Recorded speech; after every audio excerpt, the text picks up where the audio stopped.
what you're watching, I guess, through the course of the movie is, are there any cops that aren't dirty involved in this? And, you know, there's sort of this, the audience is trying to balance whether or not the bad guys are really bad or whether the good guys are really good. And so that's essentially the chase that you're seeing throughout.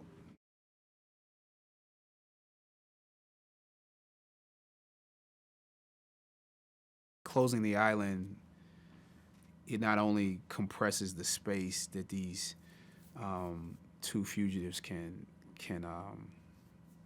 you know, run to, but it also puts a clock on how long we have to find them.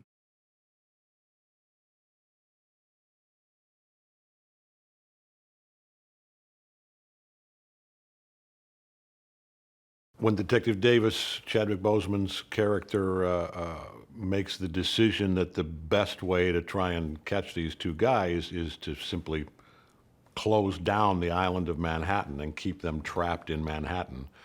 There's a big meeting on the street of all the brass, captain, deputy chief, and all the way up to the deputy mayor, and he's got this bold, brash idea that this is the way to do it, and kind of very quickly talks us through the logistics of why this has to happen and how we can make it happen. And once the deputy mayor signs off on it, he says, you know, basically you have until sunrise, so the clock is ticking.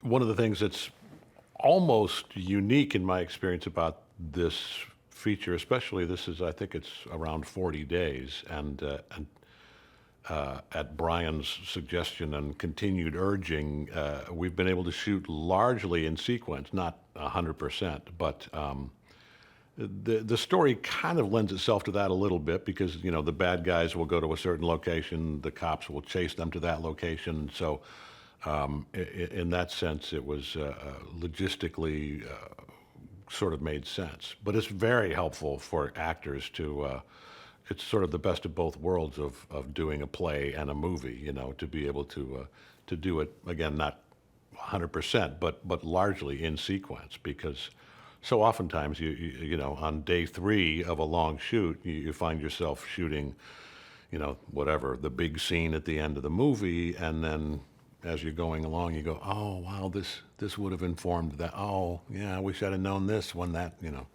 And there's been very little of that in this case, which is a blessing for all concerned, especially the script supervisor.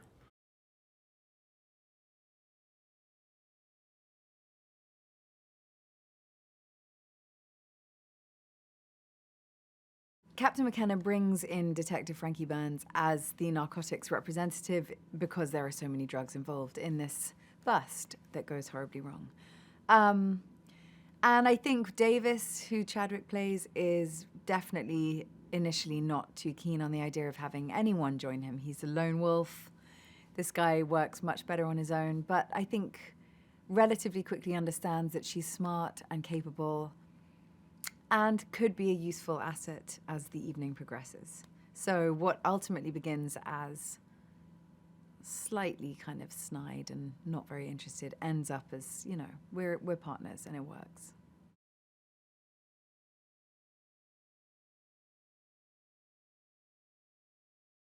I love that it took place in one night. I felt like that was such an exciting way to tell a story, and especially a story in this genre. And I think with the casting of it, they really went for actors, like character actors. It wasn't the obvious choices. There's no glamour. It's a very kind of real look at what this would actually be like, and they've been very thorough with having cops consult. So the entire thing felt like it was heading towards aiming to be something that's very real and grounded, and that's always an appeal for me in a script.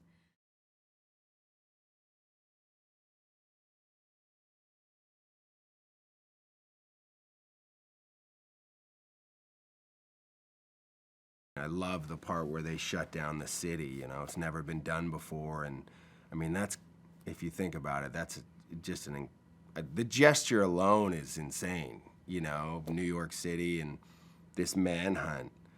And I think ego-wise, playing Ray, you love it.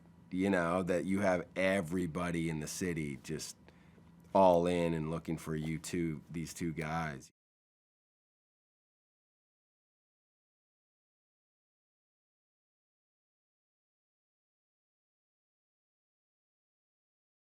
Everyone loves a good crime action thriller, you know. For me, like some of my favorite movies growing up were The Heat. Reservoir Dogs is like top 3 all time to me. So, you know, for me, I feel like this film sort of had elements of that. Everything I loved about a good crime thriller, and you know, no one's ever seen me do something like that. So for me, it was a really cool thing to, you know, to get to be a part of it.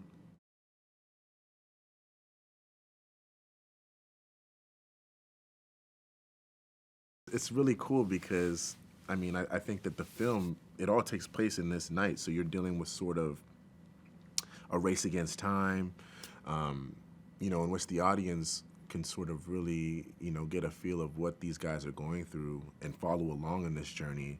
And it's not sporadic, it's not a bunch of different days, it's just one consistent night. So, yeah, things go awry, to say the least.